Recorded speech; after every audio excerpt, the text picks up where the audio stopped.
Boas noites. Espectacular incendio que tivo lugar esta tarde na Ronda da Muralla, á altura da Mosqueira. Afectou a dúas vivendas contiguas, afortunadamente deshabitadas, que foron pasto das lapas. O lume comezou no edificio número 12, no primeiro piso, na parte de atrás, e as lapas pronto se estenderon ao resto do inmoble, axudados pola rápida combustión da madeira. O incendio espallouse e afectou tamén a casa contigua, a número 13, tamén deshabitada e que tamén quedou arrasada. Por prevención desaloxouse o inmoble que fai esquina, pero non se viu afectado porque o lume saiu polo teito dos outros dous inmobles. O fume era visible dende gran parte da cidade. Ademais, a céntrica ubicación das casas fixo que numerosos curiosos se concentraran preto da muralla. Ata alí tamén se desprazaron os bombeiros e varias dotacións da Policía Nacional e da local que tivo que regular o tráfico, xa que a circulación por ese treito da ronda estivo cortado. En canto ás posibles causas, dende o Corpo de Bombeiros apuntan a unha posible cabicha mal apagada procedente de algunha das persoas indixentes que soen pernoctar no inmoble.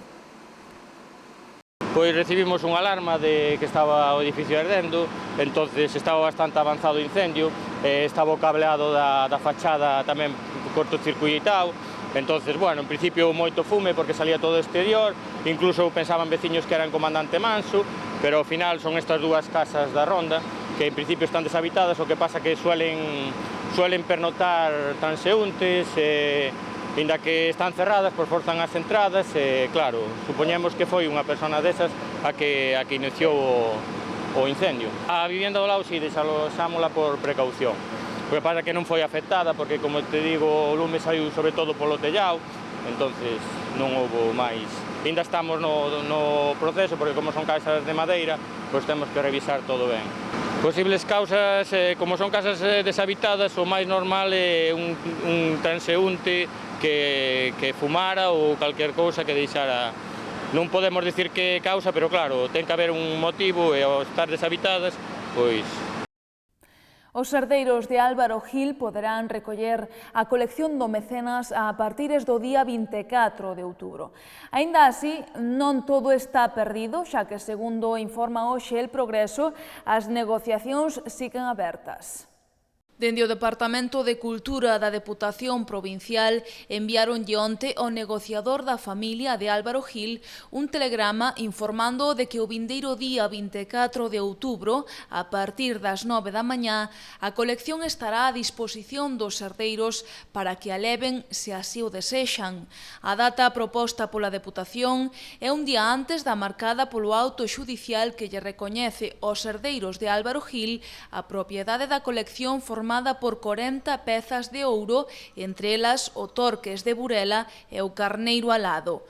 Pero, segundo publica hoxe El Progreso, isto non significa que se romperan as negociacións. De feito, mañá está prevista unha reunión entre ambas partes para tentar chegar a un acordo. Con este telegrama, a Deputación recoñece o dereito da familia a levar as pezas porque dispón dunha sentenza xudicial favorable.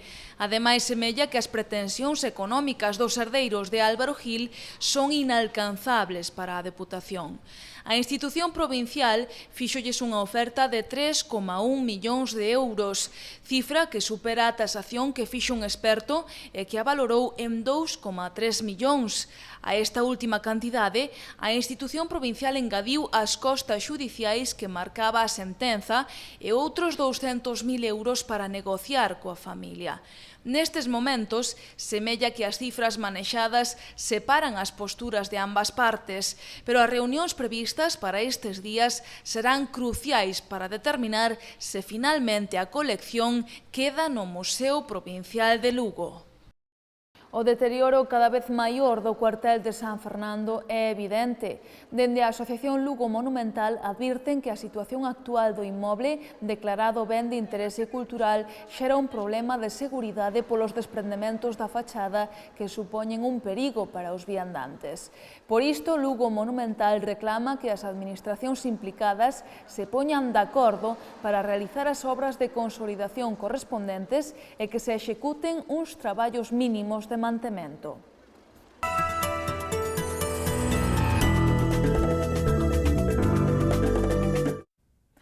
10 novos comercios de Lugo recibiron axudas para a súa creación procedentes de fondos do Plan Urban.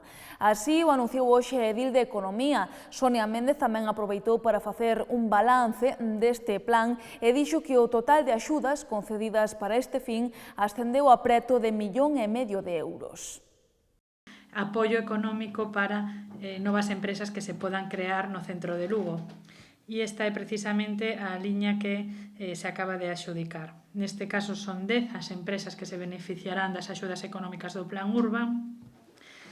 Por ubicación, 2 se instalarán ou xa están instaladas na Praza de Abastos, 3 na Rúa San Pedro, 2 na Rúa do Progreso e o resto en outras rúas do centro histórico. Destacar aquí o esforzo que fan estes emprendedores e emprendedoras pola economía local, xa que eles aportan como mínimo outro 50% e supoñen, sumados todos, tanto a financiación municipal como o que aportan os emprendedores, supoñen un movimento económico importante na nosa cidade. Do total de axudas concedidas para novas empresas dentro do Plan Urban desde a primeira convocatoria, que foi no ano 2010, se concederon 35 axudas para outros tantos establecementos por un importe total de 268.000 euros.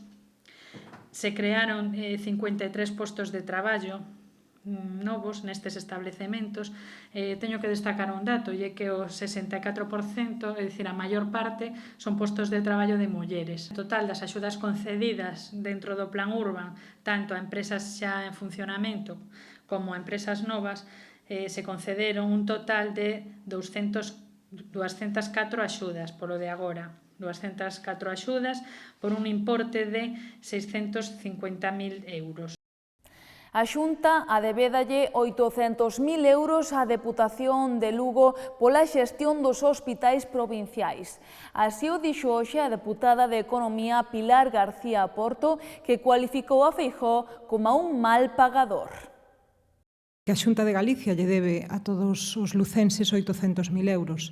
Esa é a débeda que o Goberno de Feijóo acumula con esta Diputación dende o 2012 pola xestión dos hospitais San José e San Rafael.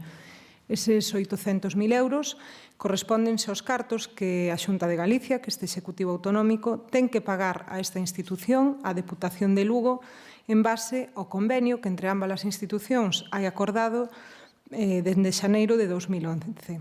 O certo é que ata o momento a Xunta de Galicia esqueceuse de cumprir os prazos deste convenio.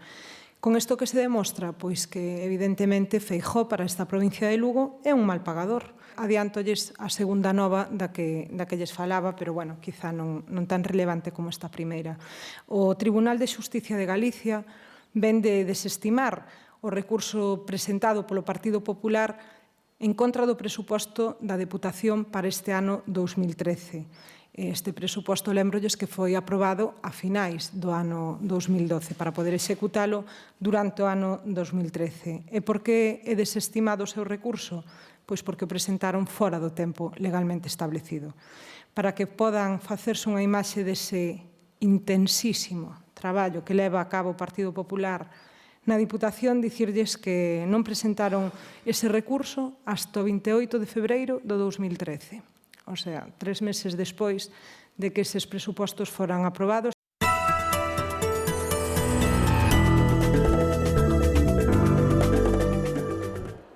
O xulgado do Mercantil acolleu esta mañá 2 poxas públicas de bens de Cemar Alimentación e Garaxes Villares, 2 empresas con máis de 40 anos de historia que agora mesmo están en fase de liquidación.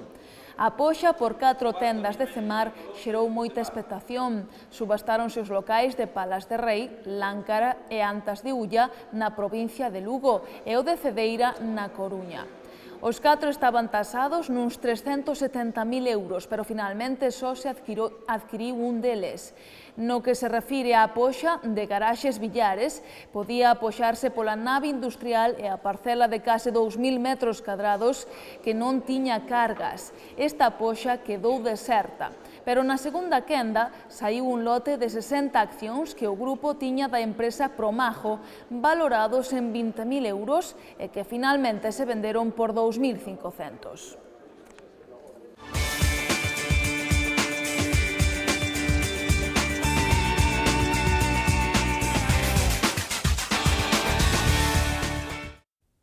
Breogán buscará no derbi ante o Coruña a súa terceira victoria consecutiva. Lisardo Gómez cree que o seu equipo terá que buscar o triunfo dende a defensa.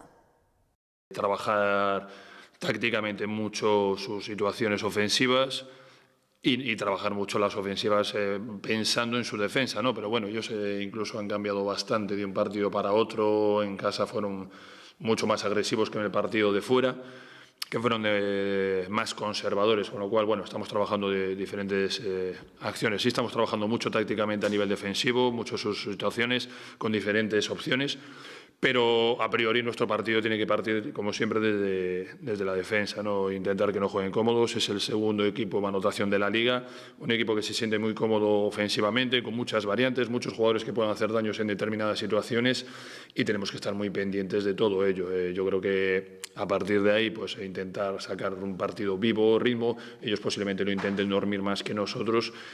Y nada, pues ya en ataque pues intentar buscar nuestras opciones del estático, que seguro que las vamos a tener. Creo que el equipo está respondiendo bien a nivel defensivo, sobre todo pues bueno, esta polivalencia que nos da en ciertos jugadores pues también nos la da lógicamente a nivel defensivo. Estamos intentando meter cosas nuevas poco a poco, algunas se podrán ver igual el sábado, otras lógicamente aún es demasiado pronto para irlas viendo, pero el equipo va evolucionando en ese aspecto. Creo que ofensivamente, a pesar de que no estuvimos en el primer partido demasiado bien en adelante, en el ataque, creo que el otro día en Barcelona el equipo sí estuvo bien, buscando siempre las mejores opciones, moviendo el balón con velocidad. Y al final, pues bueno, creo que completamos un partido muy completo. Pero bueno, contento, no porque seamos la segunda mejor defensa, porque eso es un poco complicado decirlo, pero que estemos encajando pocos puntos, eso siempre es bueno.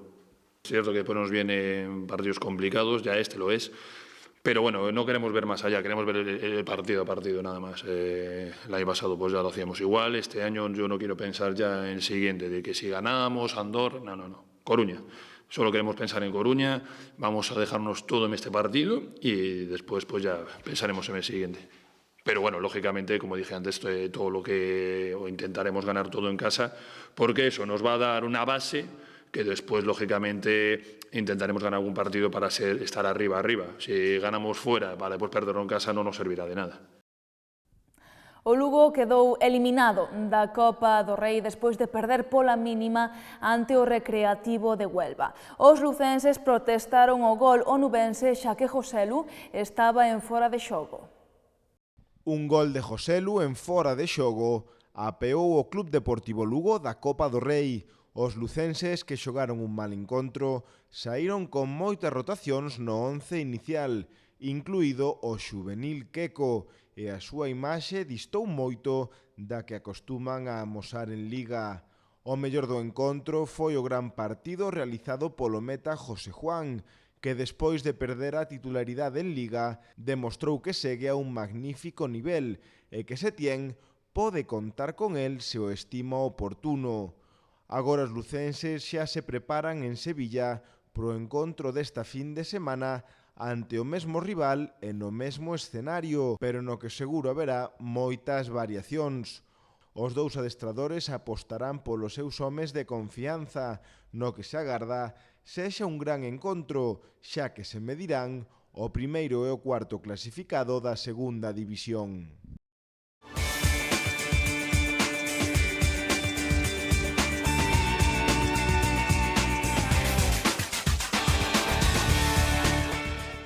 Despedímonos cunha exposición de cerámica castrexa, pero lembren que poden manterse informados a través do xornal El Progreso e do portal do grupo El Progreso galiciae.com.